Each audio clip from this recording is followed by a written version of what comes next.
सफलता केवे गोटे राति आसेनी।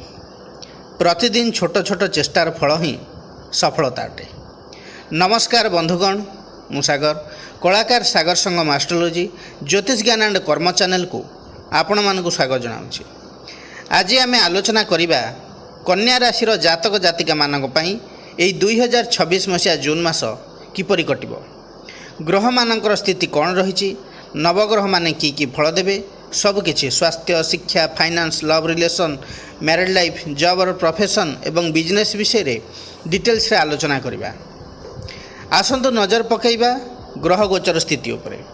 आपणकर राशि षष्ठ भाव रे राहु, सप्तम रे शनि, अष्टम रे मंगल, नवम भाव रे रवि अवस्थान करछन्ति। द्वादश भाव रे अछन्ति केतु।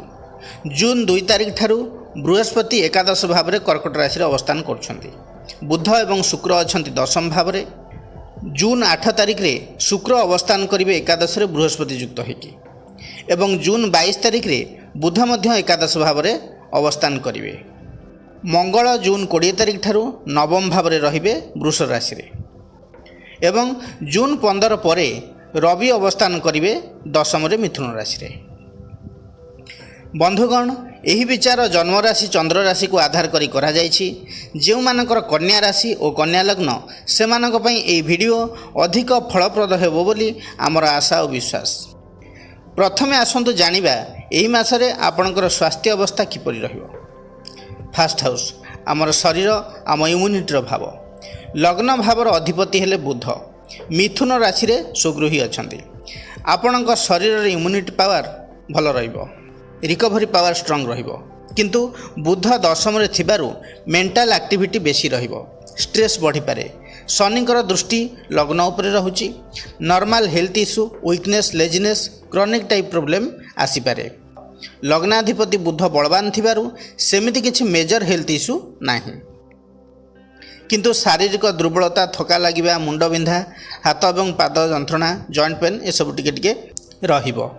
जो मानकर स्टमक रिलेटेड इश्यू अच्छी से माने टिके चेकअप रे रहिबा भल। अल्ट्रासाउंड किंबा एंडोस्कोपी करे नवा भल। कौनसी पुराना रोग पुणी मुंड टेकी पारे। कन्या राशि पई बुध एवं पेट सहित कनेक्शन थाए। गैस, एसिडिटी, इंडाइजेशन ए सब रही पारे। मेंटल हेल्थ कथा जदि कहिबी, लग्न को शनिकर दृष्टि एवं लग्नपति बुध दशम रे। ओभर थिंकिंग बेसी रहिबो, टेंशन रहिबो, स्ट्रेस रहिबो, निद भल न हो पारे, नेगेटिव थिंकिंग मनरे आसी पारे, कॉन्फिडेंस कमी पारे। किछि व्यक्तिंकर स्किन एलर्जी, इन्फेक्शन एसबू हो पारे। नर्व वीकनेस मध्य रही पारे। कन्या राशि जातक जातिका माननकु एई जून मासरे टिके सावधान रहिया पड़िबो। मिड जून परे अधिक काम एवं स्ट्रेस नेले प्रॉब्लम बढ़ी पारे। खाली पेटरे रहिले गैस इश्यू बढ़िबो। ऑयली जंक फूड अवॉइड करंतु। सठिक टाइम रे खाद्य ग्रहण करंतु। ओवरऑल जदि कहबी ए जून मासरे कन्या राशि स्वास्थ्य अवस्था एवरेज रहिबो। गैस, स्ट्रेस, वीकनेस मुख्य समस्या रहिबो। शनिकर दृष्टि स्लो हेल्थ इश्यू आनी पारे। बुध स्ट्रंग थिबारु रिकवरी शीघ्र हेबो। एबे आलोचना करिबा शिक्षा विषय रे। पंचम भाव शिक्षार भाव। पंचमाधिपति शनि अछंती सप्तम भाव रे। पाठपढ़ा टिके स्लो रहिबो। विद्यार्थी माने शिखिबे किंतु टाइम लागिबो। विद्यार्थी माने प्रेशर फील करि पारंती। सप्तम भाव में शनि रोथिबारु डिस्ट्राक्शन हेबो। फ्रेंड सर्कल एवं मोबाइल सहित अधिक अटैच रही पारंती। मासर प्रथम 10-15 दिन कंसंट्रेशन लैक करिवो। पढ़ारे मन न लागि पारे। जून शेष भाग बेलू स्लोली इम्प्रूवमेंट आसीबो। पंचम श्रेणी रु द्वादश श्रेणी पर्यंत पिला जो माने अछंती रेगुलर स्टडी न कले बैकलोड बढ़िबो। ट्यूशन एवं गाइडेंस नेले जाई बेटर रिजल्ट आसीबो। रिविजन अत्यंत जरूरी। मैथ रे भल करिवे बट थ्योरी सब्जेक्ट रे खराब हो पारे, तेणु राइटिंग प्रैक्टिस दरकार। सेहीपरि नवम भाव उच्च शिक्षार भाव। नवमाधिपति शुक्र दशम रे अछंती। जून 8 तारिख पर एकादश रे रहिबे बृहस्पति युक्त होगी। ये हूँ बहुत भल पॉजिटिव कॉम्बिनेशन। हायर स्टडी रे ग्रोथ चांस बढ़िबो। गोल क्लारिटी आसीबो। नेटवर्किंग, गाइडेंस, टीचर एवं मेंटर्सकर सपोर्ट मिलिबो। बृहस्पति सहित शुक्र जेहेतु कंबाइन रहउचंती, नॉलेज एवं क्रिएटिविटी स्ट्रांग रहिबो। बृहस्पति सहित शुक्र जेहेतु कंबाइन रहउचंती, नॉलेज एवं क्रिएटिविटी, तेणु स्ट्रांग सक्सेस जोग देखौची। कॉम्पिटिटिव एग्जाम पई गुड टाइम। मिड जून परे जो विद्यार्थी माने हायर स्टडी पई एब्रॉड जावाक चाहुचंती जून 8 तारिख पर चान्स एक्टिवेट हेबो। एप्लिकेशन अप्रूवाल पॉजिटिव न्यूज आसपे। एडमिशन प्रोसेस स्लो हो पारे किंतु सक्सेसफुल हेबो। तेबे एई मासरे आसंतु जानिबा क्यों स्टडी फील्ड रे अधिक ग्रोथ रही। कॉमर्स एवं मैनेजमेंट फील्ड जो माने BBA MBA finance marketing line रे हायर स्टडी करुछंती सफलता निश्चित भाव में पाइबे। सेहीपरि शुक्रंकर इन्फ्लुएंस थिबारु क्रिएटिव फील्ड रे मध्य भल रिजल्ट मिलिबो। डिजाइनिंग मीडिया लाइन रे पाठ पढ़ुथिया स्टूडेंट्स माने भल परफॉर्म करिवे। सप्तम भावर इन्फ्लुएंस थिबारु लॉ एचआरए विभाग छात्र छात्री माने भल करिवे। Analytical field like math IT data related study मध्य भल रहिबो। शनि ग्रहंक प्रभाव रु डीप थिंकिंग डेवलप हेबो। एबे आलोचना करिबा फाइनेंस विषय रे। द्वितीय भाव धनर भाव द्वितीयाधिपति शुक्र मास आरंभ दशम रे अछंती मिथुन रे। जून 8 तारिख ठारू एकादश भाव में बृहस्पति युक्त होइकी रहउचंती कर्कट रे। यह धन लाभ पई बहुत स्ट्रांग जोग तैयारी करछि। जून फर्स्ट वीक रे शुक्र दशम रे थिबारु इनकम आसीबो काम एवं प्रोफेशन रो। एही समय रे salary business deal client work promotion related income मिल पारे किंतु एफर्ट देबा को पड़िबो। मनी एते इजी हाथ को आसीबो नाही। जून 8 तारिख परे सबुठारु बड़ चेंजेस आसीबो। शुक्र एकादश भाव में बृहस्पति सहित युक्त होबारु इनकम एक्सप्लोशन जोग तैयारी हेबो। एकादश भाव होउछि लाभ नेटवर्किंग मल्टीपल इनकम सोर्स भाव। तेणु एही समय रे आपणकर इनकम एक ठारू अधिक सोर्स रु आसी पारे। जदि आपण जॉब करूछंती तबे bonus incentives increment extra earning सेथरु मिल पारे। जून 8 तारिख पर बॉस किंबा सीनियर द्वारा फाइनेंशियल बेनिफिट मिलवार चांस मध्य अधिक रहउछि। बिजनेस रु हो साइड इनकम करुथिया लोक मानक पई नुआ क्लाइंट ऑर्डर मिल पारे। प्रॉफिट परसेंटेज बढ़िबो। पार्टनरशिप किंबा नेटवर्किंग रु इनकम आसीबो। फ्रेंड सर्कल बहुत हेल्प करिवे। जे माने ऑनलाइन काम करूछंती YouTube affiliate marketing digital work freelancing एसबु रे इन्वॉल्व जो माने अछंती एही सेक्टर रे ग्रोथ देखिवे। ऑडियंस बढ़िवे इनकम धीरे धीरे स्टेबल हेबो। शुक्र स्ट्रांग थिबारु luxury creative fields beauty fashion design music videography कला संबंधित काम भल इनकम आसीपारे। धनाधिपति शुक्र बृहस्पति युक्त थिबारु लॉन्ग टर्म इन्वेस्टमेंट रु बेनिफिट मिल पारे किंतु शॉर्ट टर्म रिस्क नेबा ठीक हेबनी। सेफ इन्वेस्टमेंट सबुठु भल। जून 8 तारिख पर इनकम बढ़िले एक्सपेंसेस बढ़ी पारे। लग्जरी कंफर्ट उपर अधिक खर्च करिवार टेंडेंसी रहिबो। तेणु सेटा कंट्रोल करिवा दरकार। फ्रेंड्स एवं नेटवर्किंग रे अधिक ट्रस्ट करी टंका पैसा धार दियंतु नाही कि खर्च करंतु नाही। ओवरऑल जदि कहबी कन्या राशि पई धनर स्थिति एई मासरे भल रहिबो। अचानक धन लाभ होई पारे। Job business online work networking एवं क्रिएटिव फील्ड रु इनकम बढ़िबो। ता सहित एक्सपेंसेस भी बढ़ी पारे। तेणु एई समय रे खर्च उपरे कंट्रोल रहिबा निहाती दरकार। एबे आलोचना करिबा लव लाइफ विषय रे। पंचम भाव लव रोमांस अट्रैक्शन भाव। पंचमाधिपति शनि सप्तम भाव में अछंती एवं बृहस्पतिंकर दृष्टि पंचम भाव को रहुछि। ए जोग एक सीरियस कार्मिक एवं स्टेबल लव जोग तैयारी करुछि। तेणु लव काजुआल ठारू सीरियस दिग को जीव। टाइम पास रिलेशन कमिटमेंट आड़ को जीव। बृहस्पतिंकर दृष्टि मिसअंडरस्टैंडिंग को कमेइब। पॉजिटिव ग्रोथ हेबो। जो माने सिंगल अछंती न्यू लव चांस आसी पारे बट स्लो डेवलप हेबो। एज गैप थिबा मैच्योर पर्सन को सहित रिलेशन हो पारे। इंस्टेंट अट्रैक्शन ठारू डीप अंडरस्टैंडिंग इंपोर्टेंट हेबो। तेणु सिंगल मानक पई एडवाइस या रहिबो जे तुरंत डिसीजन नियंतु नाही टाइम नियंतु। जो माने यंग एज रे अछंती 18 रु 30 एज मध्य जो माने अछंती लव लाइफ रे कमबैक मिल पारे। लव लाइफ रे कन्फ्यूजन एवं अट्रैक्शन मिक्स हेबो। ब्रेकअप परे स्ट्रांग कमबैक मिल पारे। इमोशनल मैच्योरिटी बिल्डअप हेबो। जो माने married person committed person relationship serious हेबो। रेस्पॉन्सिबिलिटी बढ़िबो। स्मॉल मिसअंडरस्टैंडिंग आसी पारे बट सॉल्व हो जिवो। पार्टनर कर सपोर्ट स्ट्रांग हेबो। लॉन्ग टर्म बॉन्डिंग स्ट्रांग हेबो। पास्ट इश्यू सॉल्व हेबो। इमोशनल सपोर्ट बढ़िबो। शनि पंचम भावर जेहेतु अधिपति लव रे सीरियसनेस डिले टेस्टिंग फेज एवं इमोशनल एक्सप्रेशन स्लो हेबो। वन साइड लव रे लेट सक्सेस मिल पारे। पंचमाधिपति सप्तम रे जेहेतु अछंती बृहस्पति दृष्टि रे लव मैरिज को कन्वर्ट हेबार स्ट्रांग जोग रही। रोमांटिक रिलेशन सीरियस रिलेशनशिप हेबो। पार्टनर मैच्योर प्रैक्टिकल नेचर रहबो। बृहस्पति हेले पॉजिटिव प्लैनेट ଗ୍ରୋଥ ୱିଜଡମ୍ ବ୍ଲେସିଂର କାରକ ଗ୍ରହ।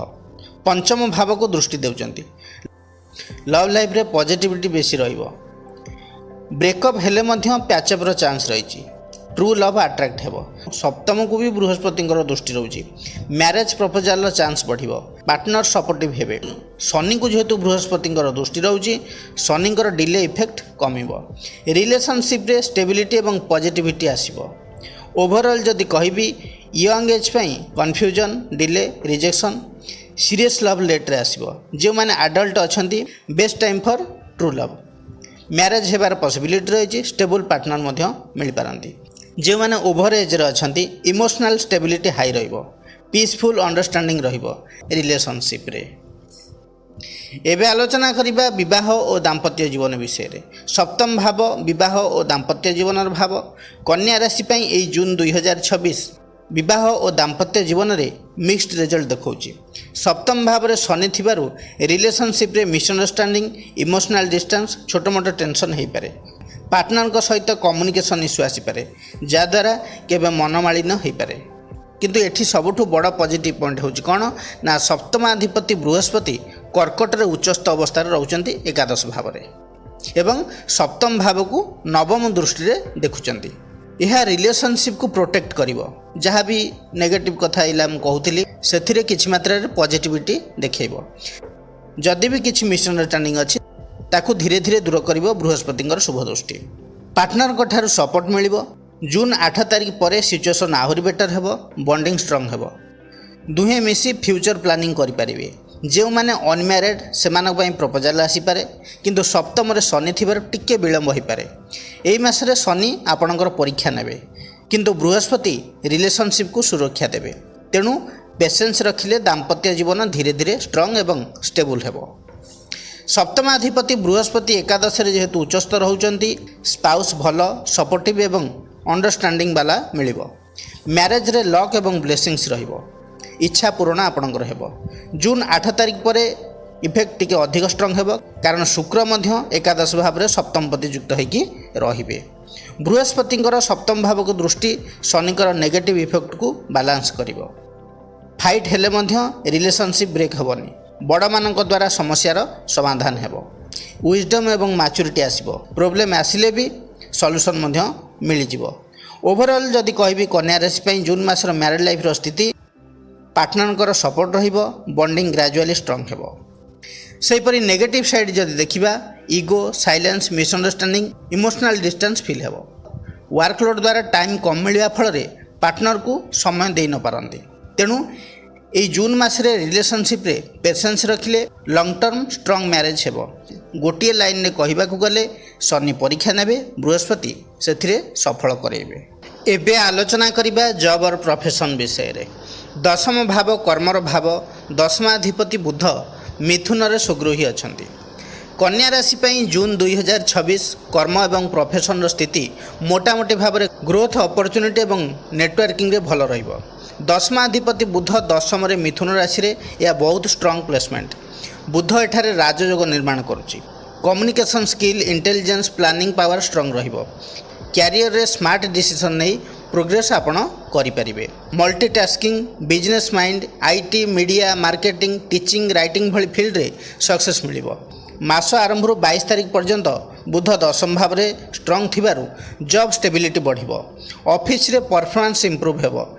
ବସ୍ଙ୍କର ସପୋର୍ଟ ମିଳିପାରେ, କିନ୍ତୁ ୱାର୍କ ପ୍ରେସର ଏବଂ ଓଭର ଥିଙ୍କିଂ ବଢ଼ିପାରେ।